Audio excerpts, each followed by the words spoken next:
That's a beautiful thing. So good to see you, everyone. Today, we're going to get in it today. We're going to talk about how to network. Now, many of you are saying, Dr. Geneva, I know how to network. And not saying that you don't, but I want to share some gems with you to take whatever stage you're at in your networking, building relationships journey. I want to take it to that next level, leave some tips. But I also want to hear from you. If you've got strategies that work, tips that you use, questions that you might have about relationship building, how to network like a pro, let me know. Oh, that rhymes. How to network like a pro, let me know. Okay. Please do drop your comments in. Let me know where you're calling in from, and it's time to get started. So, who's ready to expand their influence and accelerate up, amp up their impact tenfold? Let me hear if you're interested. Say yes in the comments, because today we're going to crack that code on one strategy proven to be able to do just that, expand your influence and have you making greater impact. And that is smart networking and relationship building.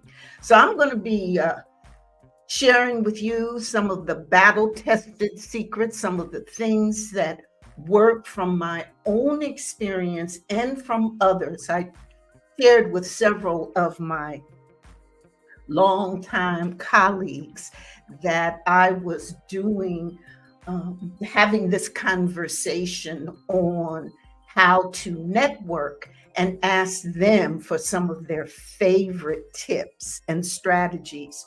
So I've taken their advice and their great experience and coupled it with my own to curate this list of 25 different strategies and tips that you can use to accelerate, to take up to the next level your networking, your building relationships. So stay tuned for what I hope is going to be. I'm confident it's going to be some good stuff. So take out your paper and your pen. And if you're on the replay, please take note, use some of these tips because they're guaranteed to really make a difference for you. So today, we're going to look at the ways to network, to increase your networking, your relationship building. I was looking at some of the comments coming in. Hello, everyone. I'm glad you're excited to be here. Yes, thank you so much for letting me know where you're calling in from. And remember, if you have questions or comments, please leave them here. For those of you who I haven't had a chance to meet yet, I'm Dr. Geneva, leadership expert, certified life coach, and top LinkedIn leadership voice. And I'm an expert in networking and building relationships in my profession. I've had lots of experience. I've done videos. Please go on over to YouTube and check out my videos. I've written articles on the LinkedIn platform. They're there. I also teach about networking with the National Entrepreneurs Association.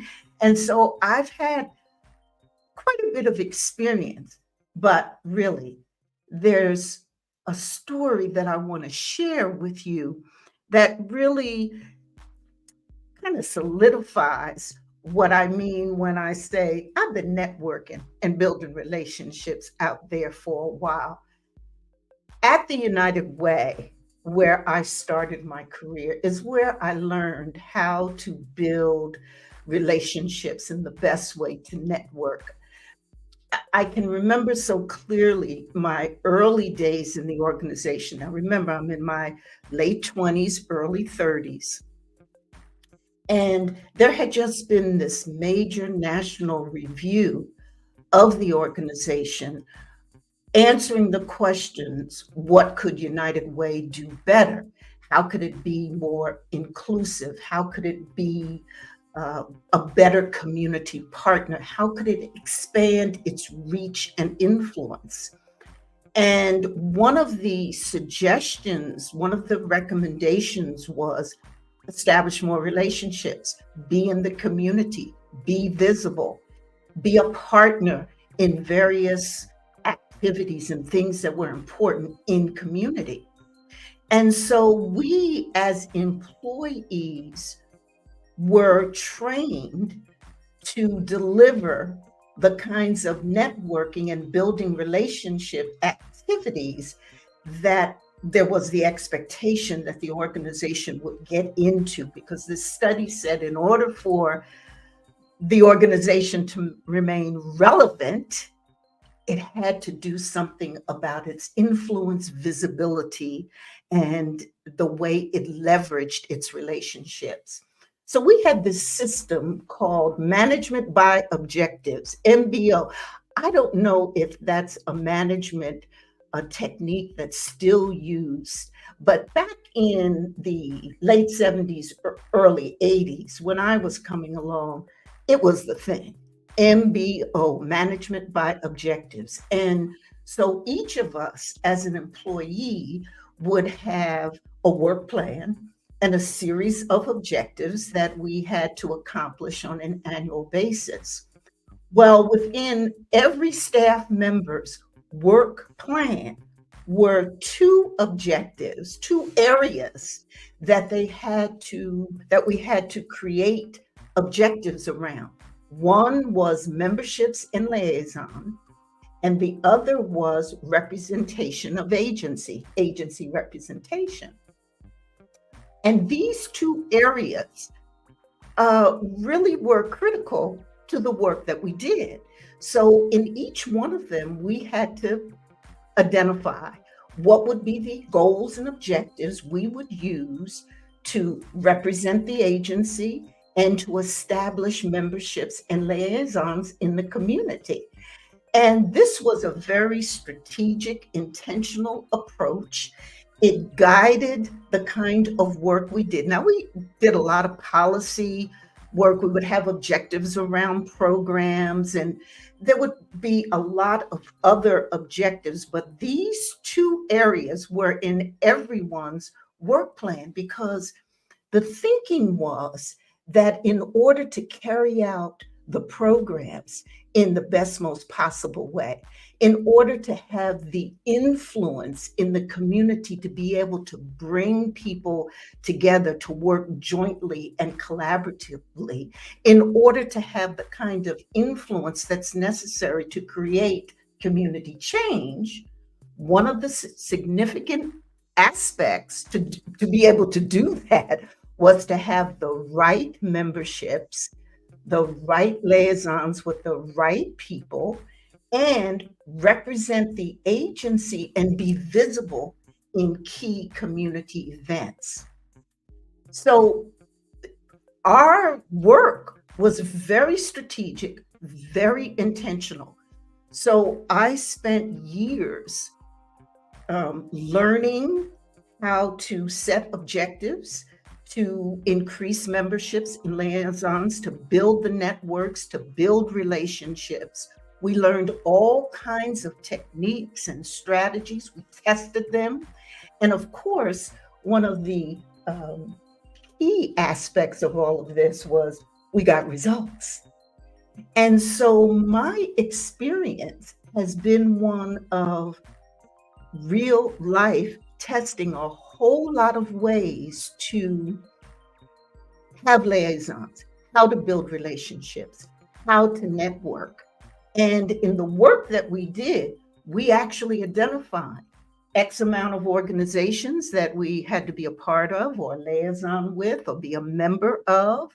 Like, we were very involved in planning. So the planning department, the city's planning department, we had to establish and maintain relationships with the individuals in that department. city council, those government folk with whom we had to advocate and build relationships with as well, certain community groups, etc. You get the idea. And this was an intentional work program strategy that not only did we do on an annual basis, but it was reviewed monthly by our supervisors and the other heads of the organization. And of course, delivering the results was attached to performance and money and all those kinds of things. So this was an important thing that was going on. I wanted to paint that picture for you and tell that story so that you would understand where I'm coming from in terms of this building relationships and networking, because I've experienced it, I know it, it's a crucial part of expanding your influence, of making greater connections, of hooking up with the potential investors and having those genuine relationships so that they want to invest in you, having the influence, being able to create networks of support, cheer squads, all of those various aspects of networking and relationship building. So at the end of the day, because I've had this experience of testing, working on it, proving it, failing, making so many mistakes, but then building up through the years this vast network of influencers and relationships, I wanted to come and share with you some of the best. So that's what this top 25 tips is all about. That is curating for you some of the best tips that I can share if you want to take your networking up a level or enhance it or improve it. Or if you've got something, I want to establish a relationship with this individual, or I want to be a part of that organization, I got these tips here to help you do that. So thank you so much for being here. So let's get started. Let's just say good morning. So many of you have come in. How are you, Sherry and Rolanda? Good to see you from Pittsburgh, PA. Hey, my friend, Dr. Yvette Anderson, how are you doing? Oh, it's so great. Fellowship Chapel. Thank you for being with us. And Dr. Pierre, I am so glad. I have to tell you, Dr. Pierre joins me at every one of my lives. And for the past couple of ones, I haven't been able to see her comments. So I'm so glad. But as you see and read her comment here, she's a deep sister. So I love having her come on in and share those pearls of wisdom with us. And Crystal, how are you? Good to see you.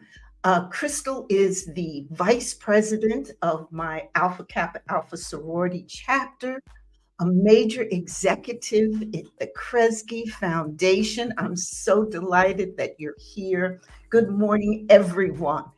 So, you ready? Let's get started. Now, I got some notes here because, I'm going to do 25 of them. And, there might be some I might. So, give me a moment to hear. Just give me a second to want to make sure that I've got everything. Do that. I appreciate you all giving me some grace here. Okay. All right. So let's get started. Give me just a second. So while I'm getting myself together here, please let me know, what is the biggest question that you have about, the burning question that you have about networking? What is it that challenges you? What do you want to hear about, learn about? What would you like to talk about? What's your biggest challenge in networking? Let me know. So let's get started. We're going to move quickly because I got 25 of these gems. And I want you to take out paper or pen, take notes. Hello to you live here and on the replay. Okay, let's get started. First tip, reverse the script.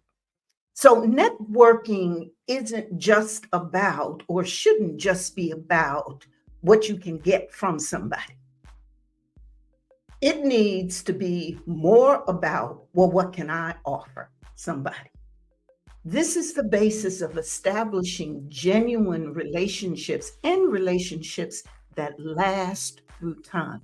There are individuals here that I run into all the time who I started working with, you know, 40 years ago. And when we see each other, we still have that relationship. So when you form these networking relationships, you want to have those that last through time by reversing the script, by putting your mindset to the place of, well, as I'm meeting people, as I'm establishing these connections, what can I offer?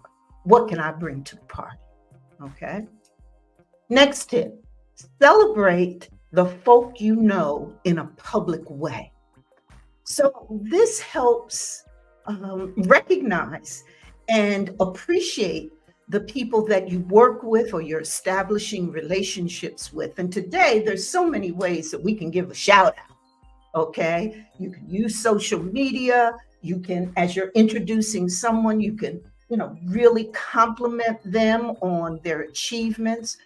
But when you're looking to form relationships, it's so important to give out the credit rather than looking for it for yourself.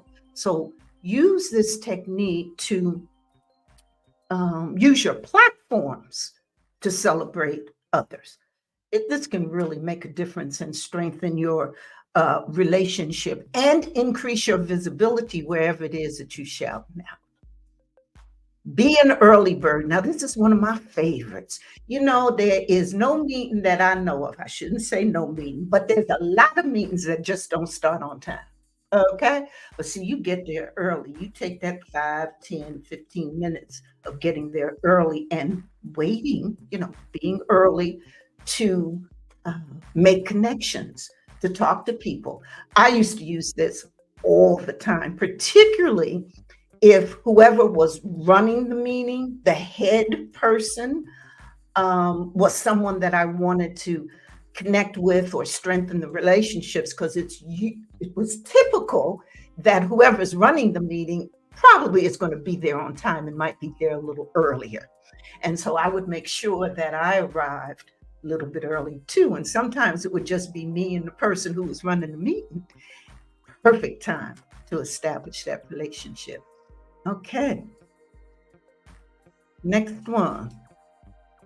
Master the art of introduction. Now, this came from one of my colleagues who is a master in introducing. And what this talks about is having, having a little detail that you know about people and including that in your introductions. Like, hi, Mary, I want to introduce you to John. John, Mary is very active in AARP. And John, I know that you are working in the aging field. You see, you add a detail about the person, not just a name or a title, but a detail that can spark the conversation. Excuse me. It connects to people. It puts you also in an interesting driver's seat, because you come off as the, let me get my computer back here. You come off as the bridge builder because, see, you're filling in, you're connecting people. And so as you think about,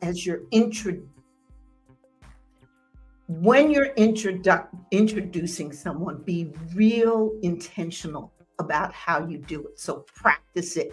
Recognize that introducing someone could be really significant.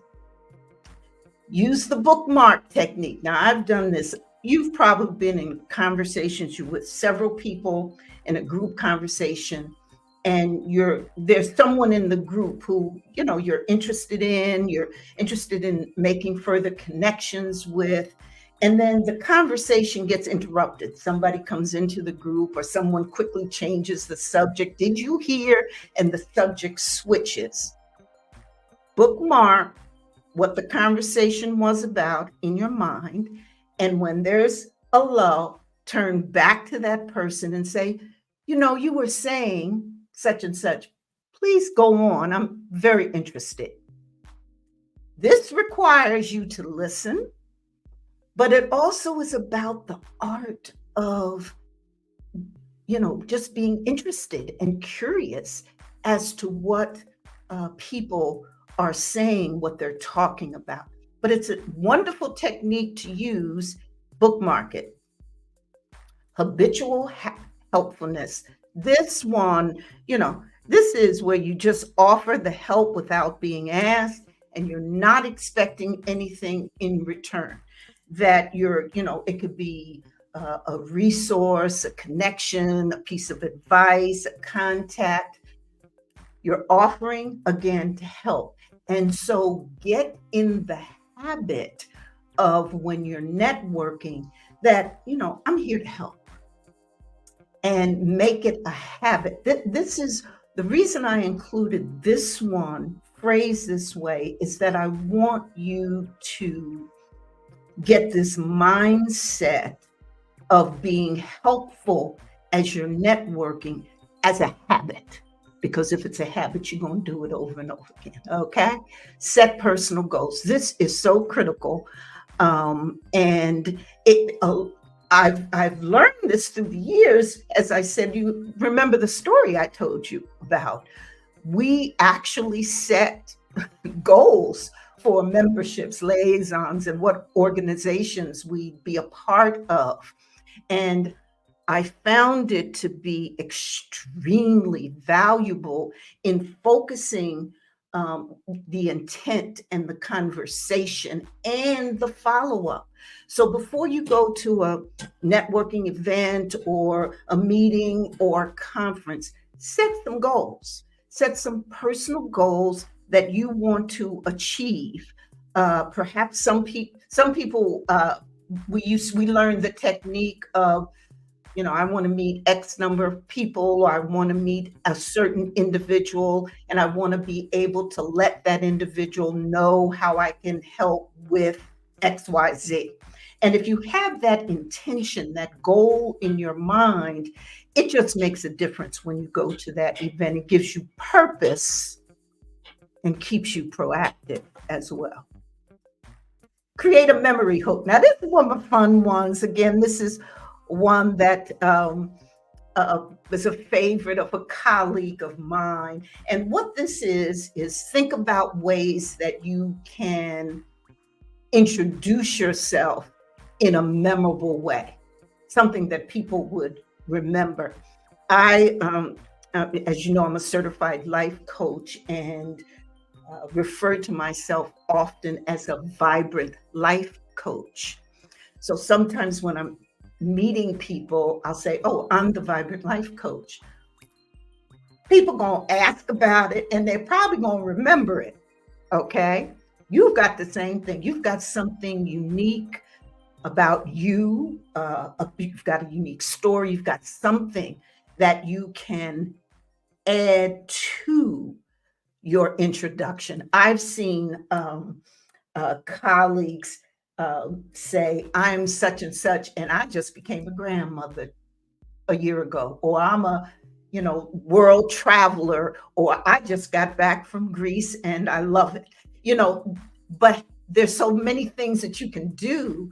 But the point is to think about it and create a memory hook. Now, why?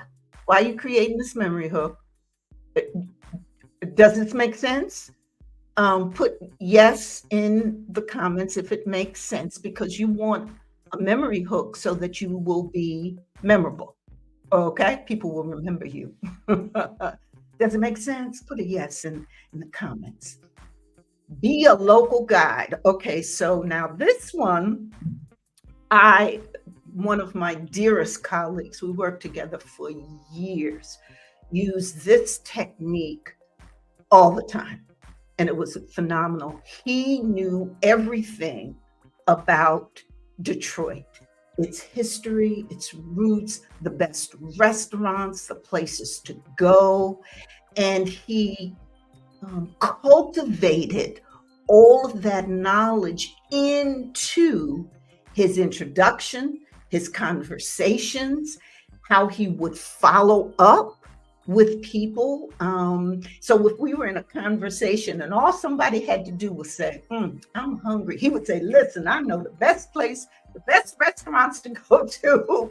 And he would pop out that information and talk about it. And then he would follow up with a note. So his um, expertise in knowing the best spots in the city gave him a way to talk with people about and just easily, have conversations and make connections. And so if you know something about your city, if you love your city wherever you are, and there's some great features, activities, places, whatever it is that turns you on about your city, remember two or three of or four of them that you can talk about. This is similar to staying up on sports or on yay lions, even though they didn't yay lions, but staying up on sports or the latest trends in your industry and picking out, really cool things to talk about. But this one specifically, if you love your city and you know your city, this is one to use. Did I skip one? Okay, no, I did. Practice active waiting. So now, again, I know you've all heard about if you're standing in the line, the grocery store, Secretary of State office, you know how those lines be, that you do, you pull out your to-do list and you do something productive.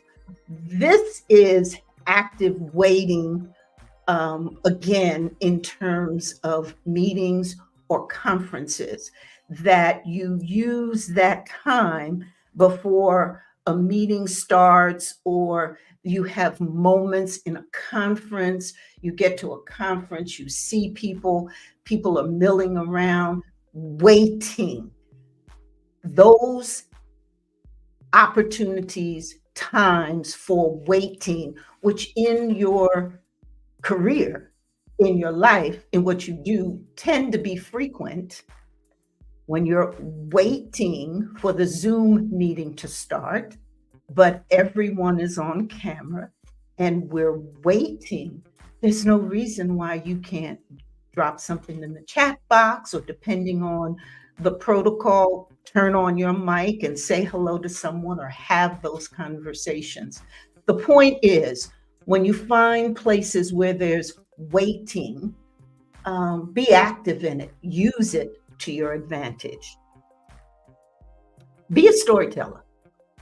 You got stories. You got to have stories because you're here, you've experienced things, you've been tested, so you definitely got testimonies. What are your stories? Be a storyteller, because people tend to remember the stories more than the facts or figures.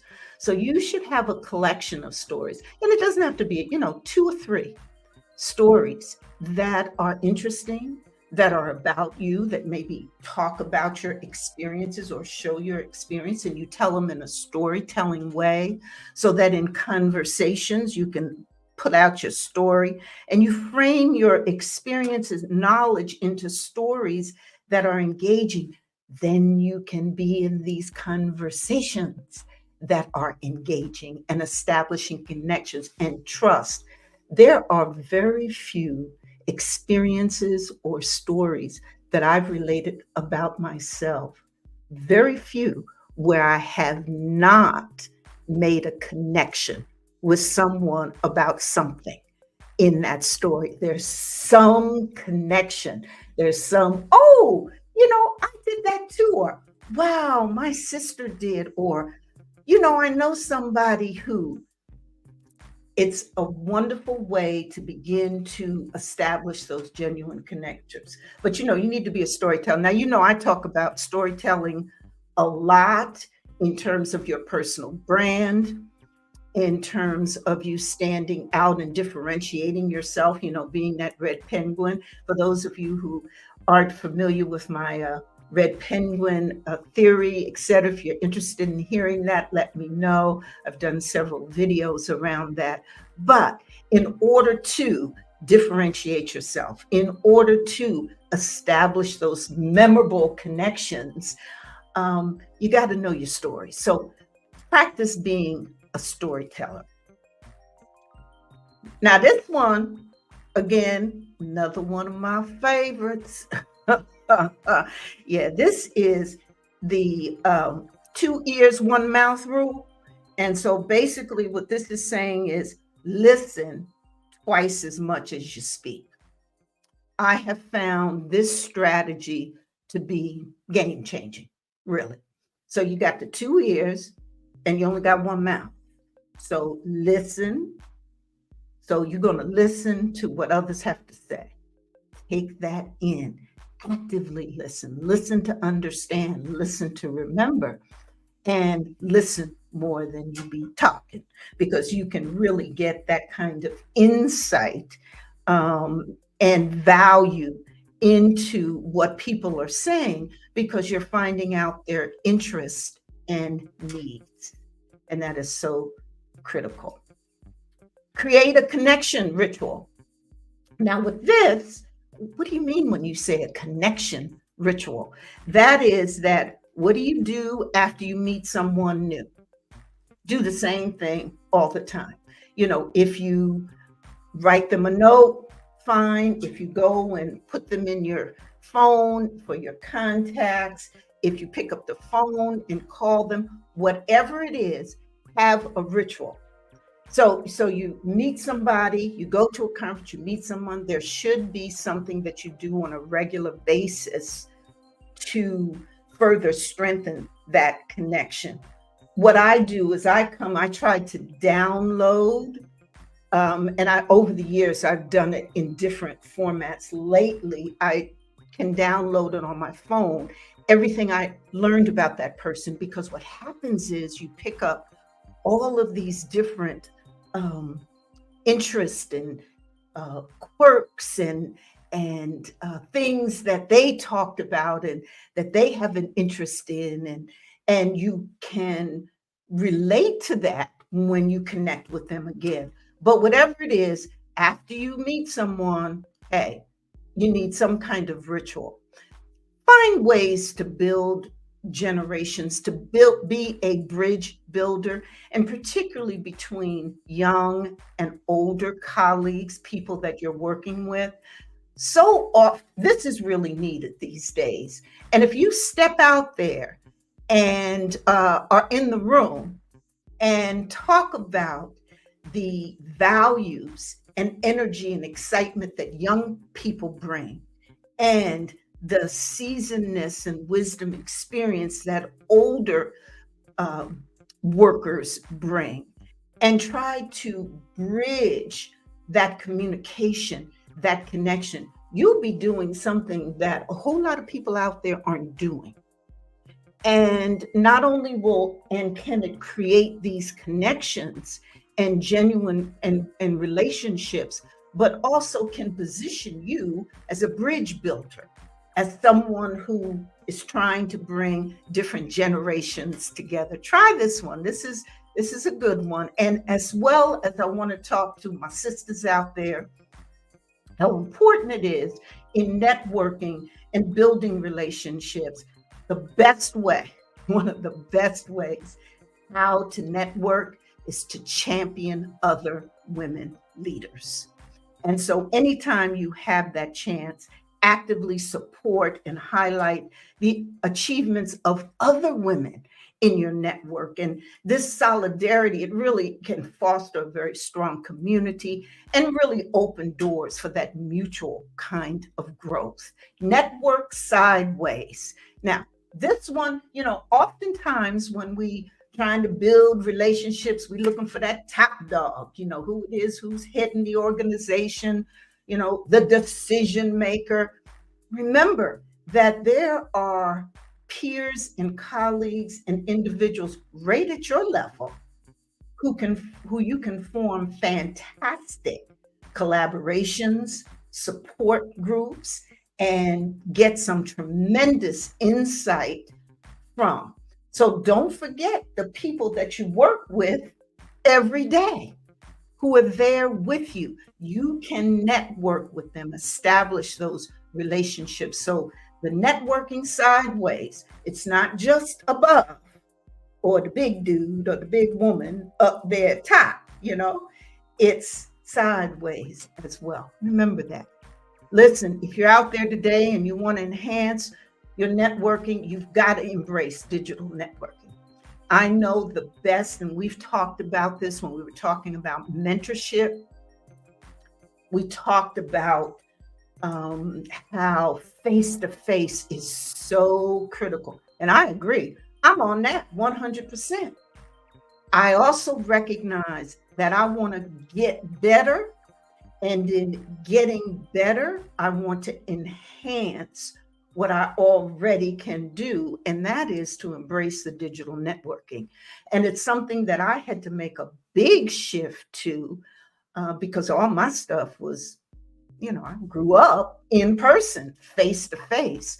So this was a major change that I had to go through. And many of us do, and we need to, because in these days and times, we have many opportunities to connect digitally and do it online. And again, because you have contributions and you can share it, you have things and ways that you can connect online. So LinkedIn's a great platform for that kind of connections and learning from people like Shanae Moray, who does a whole thing on LinkedIn and how you can increase your personal brand. You should check her out. She's running master classes on LinkedIn and how to do that on LinkedIn.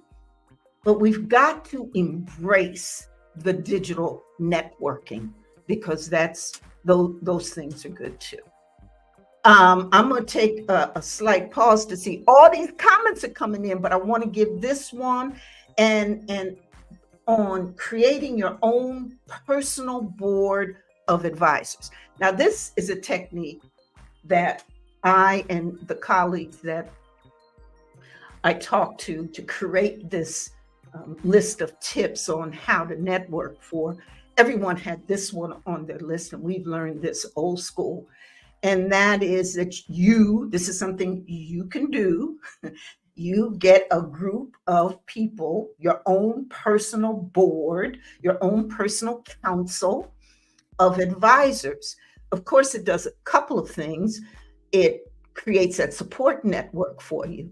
It can give you some tremendous insight and diverse insight, particularly if you mix it up, who's on your board, but it also can enhance your networking. Obviously, you're building relationships, strong, genuine relationships now with this council of advisors that you have, but they have relationships with others. So it doesn't have to be, a whole group people. You don't have to have 10, 15, 20. You can have whatever number you want, but I want you to know you can have 2 or 3. Okay. So find yourself 2 or 3 people who will say yes to you as your advisors, and look at that and view that and be strategic with that, because that is a network that you're building. So there are so many of you who are commenting. Hello. It's so good to see all of you. I'm just delighted. How you doing, Megan? Good to see you as well. Oh, Megan says she has some anxiety and always worried that I'm a bother to people when I'm first reaching out. Any suggestions for overcoming that fear? Megan, I'm so glad you asked that because, first of all, let me tell you that you're not alone. Okay. Many people have that feeling of nervousness, anxiety, that fear of reaching out and asking, and feeling that they're a bother. So, first of all, this is normal and natural. That's first. Second, I want you to think about and plan your goals. Why do you want to reach out? And what do you want to reach out for? What relationships do you want to establish and build? So that by doing this, you will have the motivation. You, if you know your why and you know what it is, you can build up that confidence in yourself to say, these are things that I want to do because, it's important to me. It's important to my career. I need to get out there. I want to get out there. Whatever those whys are, make sure that you're real clear about that. And then the other thing I say is practice. Practice asking with someone someone who perhaps is a colleague that you've worked with for years or that and start out with that, with something small and practice. Try that. Okay, so the practicing, doing something, getting a yes, establishing something gives you more confidence. You go on to the next. But the other thing I want to say on this flip side, that you are bothered to people when you're reaching out, trust. You ain't no bother because everybody's doing it. Everybody's trying to do it. Everybody trying to figure out how to do it. That's why I'm giving this session. Okay. That's why I'm giving you these tips and strategies that work and you can do it. And I'm hoping that somewhere in this list that you can find something that you could say, oh, I can do that, or I can try that and I'll practice that. But let me tell you, trust. It ain't no bother because anybody who's anywhere who's gotten somewhere has done the same thing and probably was fearful too and wondering if they were a bother, but they went and took the step. Okay, you can do it too. Give it a try. You'll be fantastic at this. I know you will. Again, Dr. Pierre, thank you so much. Networking and sponsorship, yes, just such great advice. Thank you. Hey, you're not late. You're just in time. Thank you for being with us again, Poot Lane. Good to see you. Maria, thanks so much for being here. Crystal, yes, yes, yes. I'm so memory hook works. Habitual helpfulness. Yes. But what can I give? See, this is why I love Dr. Pierre, because she just drops those gems. Those of you who are on the replay, please, take note and study some of these tips. And everyone, if you have tips or suggestions, please leave them. Good morning to one of my favorite and dear friends, Eve. How you doing? Good to see you. I'll see you in a couple of days too. Oh, you like that local guy? Yes, it's a great way to break and if you know your city, please use it. Do this. Please do this. Storytellers, yes. Ready for the storytellers. Megan, how are you? Tips for continuing relations with people you don't see very often. It's so hard to maintain meaningful relations with a large number of people. Okay, so I think I'm hearing two questions in that. One, how do you keep it up, keep the connections going with people who perhaps don't live in your city or for some reason you don't see all the time? And then I think I'm hearing something about a large number of people. If there's a lot of people in your Rolodex or your contact, I know I'm showing my age with Rolodex, so I'm not sure. So you can clarify that for me because I want to make sure, Megan, I'm responding. But when you don't see people often, you can still connect with them these days because, see, we've got FaceTime, we've got the digital world. That's why I said enhance this digital world. And so you can FaceTime anybody anytime these days. You can Zoom, you can connect digitally. Okay. I still believe in that old fashioned, I know this is old fashioned, but I believe in that pick up the phone and call. I just did that with a colleague of mine. We were so close. He moved away. And, this is somebody that I used to see every single day. Every time you turn around, we were kicking it. We were sharing insights. We were strategizing, etc. When he moved away, obviously that left wasn't there. And what we agreed to do was to, at least once a month, pick up the phone, do FaceTime, connect. And so you can still stay connected. And then, things like dropping an email or an article or something that's happening in your life and finding out what's happening in their life. So telling people that you're thinking about them, letting them know that you're thinking about them and you remember the time that and what are they doing these days, finding spaces to ask those questions and, reconnect is very important. And then maintaining relationships with a large number of people. I'm not sure what you mean by that if you went to a conference and met like 20, 30, 40, 50 people at a conference, boy, that means that you was really doing your thing, meeting all those people. Again, use the same techniques. If you have collected email addresses, then you can correspond with larger numbers of people. One of the things one of my clients does is regularly convene the group of people that she's met. So she travels a lot, she meets a lot of people, and once a quarter, she invites all the people that she's met into a Zoom meeting with her. It's phenomenal. We processed this the way to be able to do it because she had a similar concern about how to keep up with all of these connections. And so she really created her own network, her own mastermind network. And so once a quarter, everyone she meets, she invites them in. And isn't that a cool idea? And here's the thing about it that I love the most. You can do it. See, that's the thing. We can do so much on our own. And so think about that. So Bridge Builder, how you doing? Justine and Ann is with us. Thank you so much.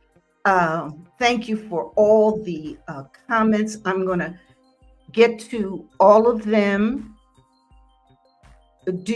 Question, do you tell people you see them as your board of advisors? I would. Yes, that's what I would do. I actually say, John, you've been so helpful to me. I'm moving into this new career, new phase, and I really need your advice to continue. I really need your insights and was wondering if you'd consider, I'm getting a group of people together to advise me on some regular basis, like a board or a council of advisors. I need you to advise me. Would you agree to do that and help me out this way? Something like that. I'd make it, and then I would let him know what benefits he'd get out of it, helping me, but also I'd like to bring you in and you'd meet other people that I know who I think would be great for you to connect with. etc. So I definitely would tell them, because one of the things, you always want to be authentic and real. So let them know. You're welcome so much. Now I'm going to get back to some of that, but I want to continue with these tips so that I get them all to you. I think our last one was create a board of advisors. We just kind of talked about this. Reconnect with past colleagues, people you used to know, people you got along with well. Check them out, call them, find out what you're doing now. We should stay in touch, etc. Find out what they're doing, what's happening with them. It's you establish those relationships. You those relationships won't go away if you continue to build on them, nurture them, love on them. Okay. And although you've moved to different places, or your colleagues are at different places, you reconnecting with them, you're going to find that fire almost immediately. I just had that situation with a colleague, and I worked with him and his wife and his daughter. And he saw me a couple weeks ago. We reconnected, and he is now the chair. I'll be making this announcement soon, but he's the chair of the largest nonprofit in Michigan, and he asked me to be on the board. And so this happened because we reconnected as prior colleagues, past colleagues. So please use this as a strategy. It's a really good one. Stay curious. Always stay curious. Be interested. Keep your curiosity going. You want to ask open-ended questions of people when you're talking to them. So rather than the yes or no, you want to ask them, well, how are you feeling about such and such? Or what happened, such and such? Rather than are you, so where the response is yes or no. You get what I'm saying? And so when you ask these powerful curiosity, open-ended questions, they demonstrate that you're interested in the other person and what's going on with them. So this staying curious, what's happening with you? What are you doing? How are things going? It's a very important technique to building networking. Now look, this is a great one. Engage in what's happening in your community. And now you don't have to be running out every night. I don't anymore. I used to. Every time you turn around, I was at some event. Part of it, most of it was due to the work that I was doing. And in my early years, that's how I built my reputation. That's how I leveraged my success and these networking relationships, and really discovered how to network. What I'm suggesting to you is that you find events that are going on in your community and you show up. You will make connections, but showing up is the first step. So make sure that you know plus it's good for business. Whatever you're doing, it's good that you in and know what's happening in your community. You're visible, you're seen. That's important for you to do anyway. So engage in these local community events. Again, it's going to build your network. Now, because I just talked about, I dropped on you what I was doing before early in my career, I had to put this one.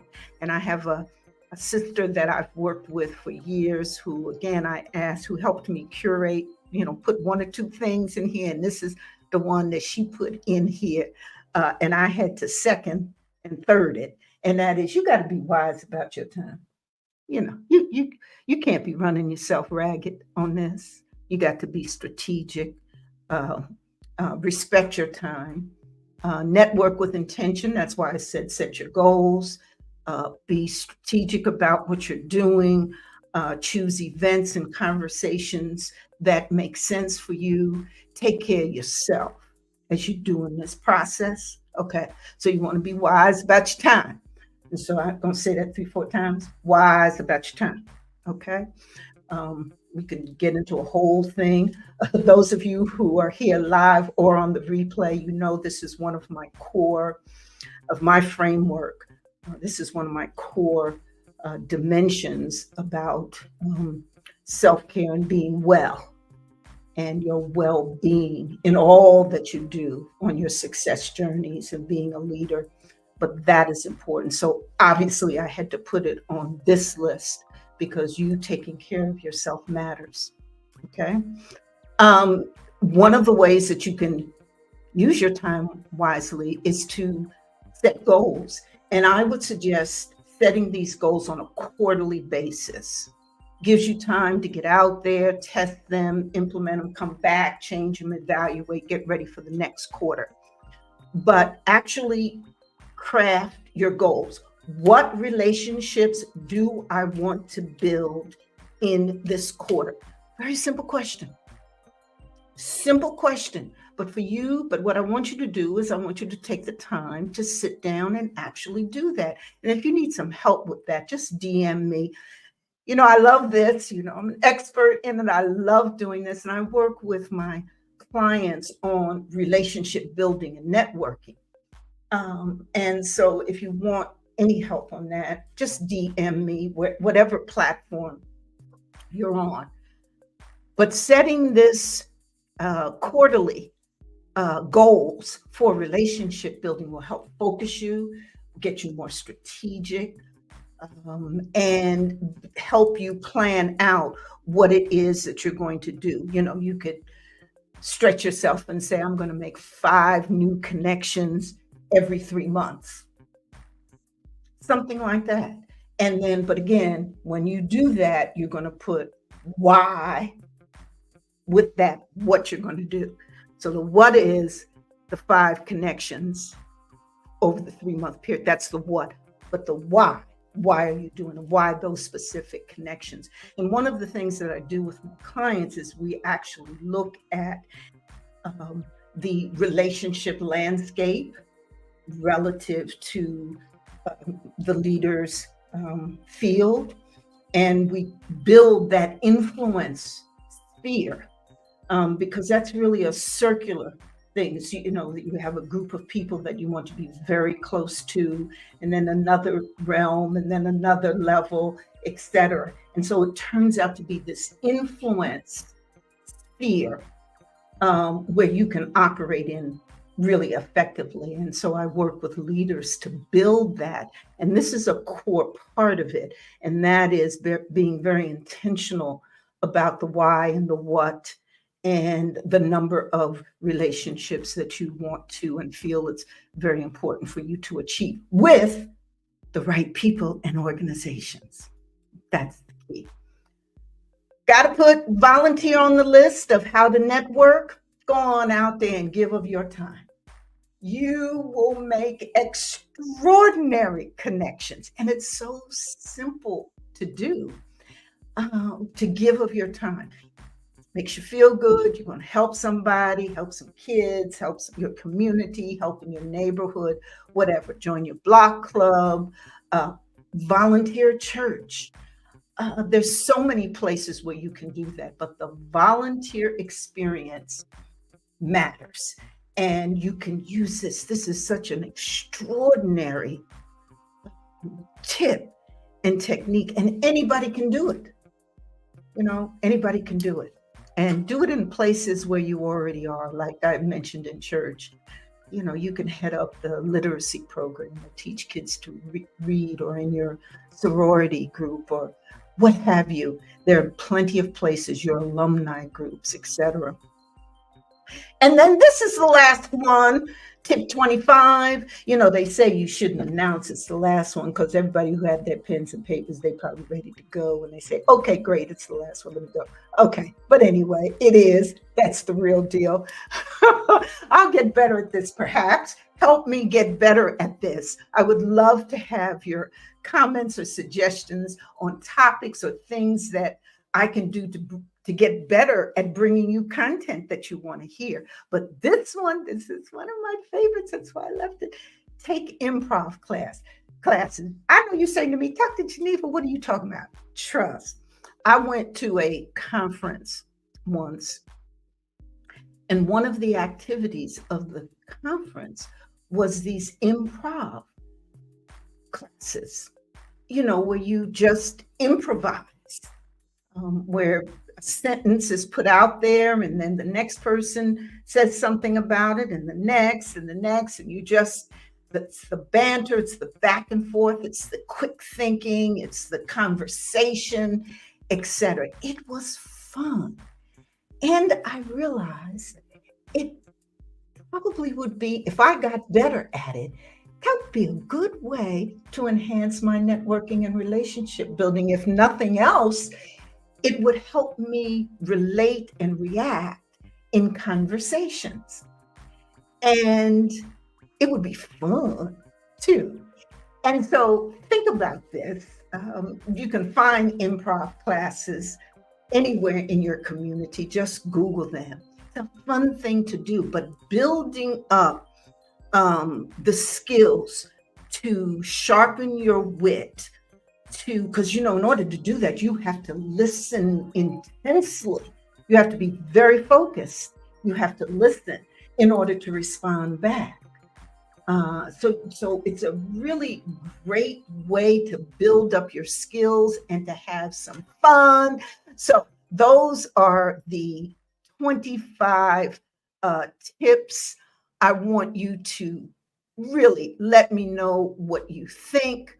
I'm going back to the comments now as we're closing out, but let's look at some of these comments. Okay, so focusing on, right. Thanks so much. Your first tip is very useful in feeling less of a bother by focusing on what you can do for them. That's right. That's another reason, that's why I started off with that. Reverse the script.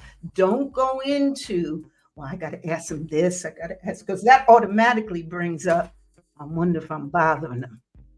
But if you approach it with, I've got some things that I can say that could be very helpful. I've got some resources. I've got some information. I've got some insights that can be helpful. What can I do to help? That mindset changes, and you ain't going in to be a bother. You're going in to help. Okay. So yes, I'm so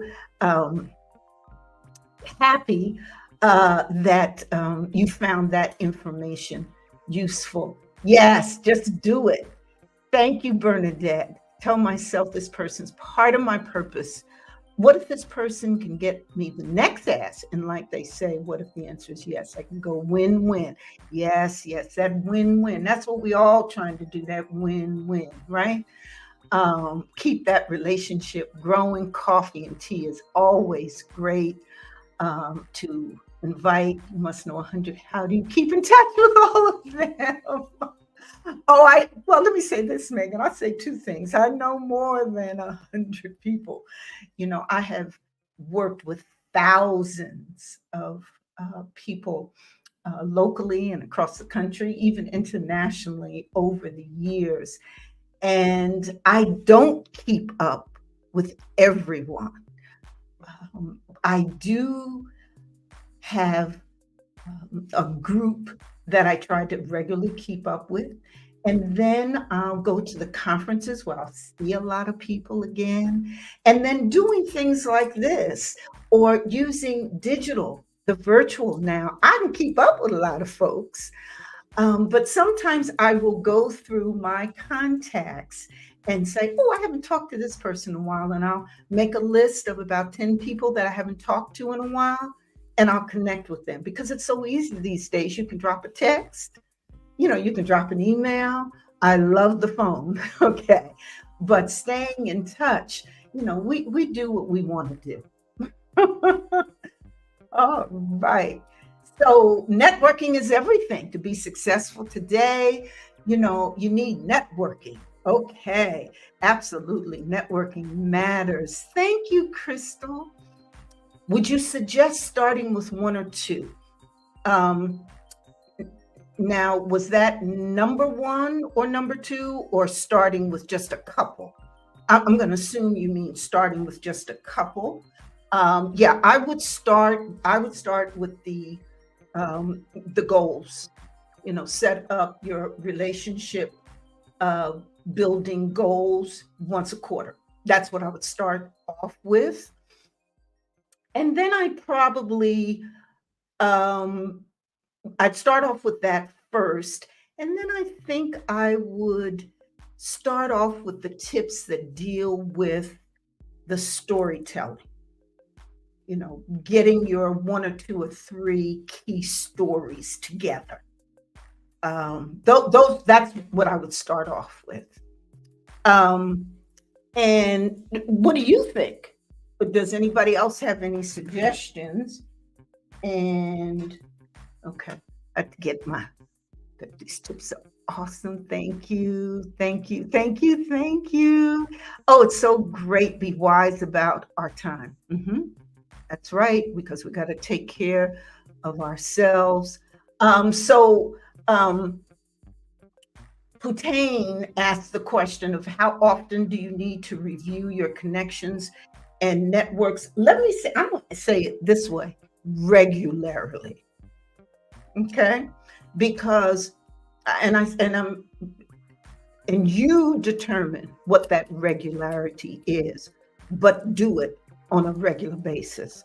And I say that because so many don't even review or think about or scroll through their contact list and ask that question. Okay, so I think if we move to doing it on a regular basis, and you set your time frame, whether it's once a month, once a quarter, annually, once a week, whatever it is, you set up your intentional time to do that and commit and be accountable to do that. Okay. And again, if you need any help with the accountability or setting that up, DM me.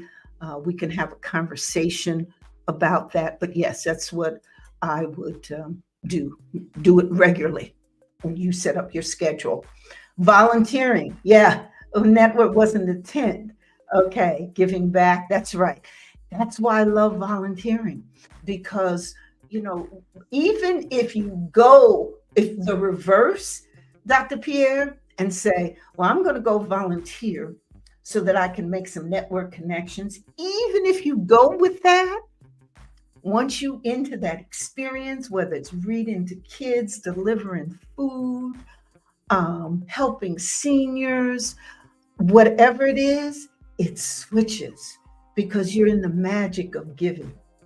And it just switches. And you'll say, like you said, the reverse of what you're saying, that, well, I came here to, really meet some people and get my connections on. I really enjoyed this. It really made me feel different. I really made a friend. I really helped out someone. So that's what the power of volunteering does. It really gives you those things that you don't even think are in the mix, but they really are. Okay, a few more comments and then we're going to close here. I love, please. Oh, thank you, Bernadette. Thank you. Being here makes all the difference. I appreciate you. Igar is joining from Pakistan. How are you? How are you? Listen, folk, as we're winding down, please drop in oh, I see Leah. Hey, thank you. Yes, you'll definitely learn to think on your feet on that improv class. That's my favorite one. I'm getting ready to do that one. I'm gonna tell you. I'll keep you posted on how that works, because I'm getting ready to do that one.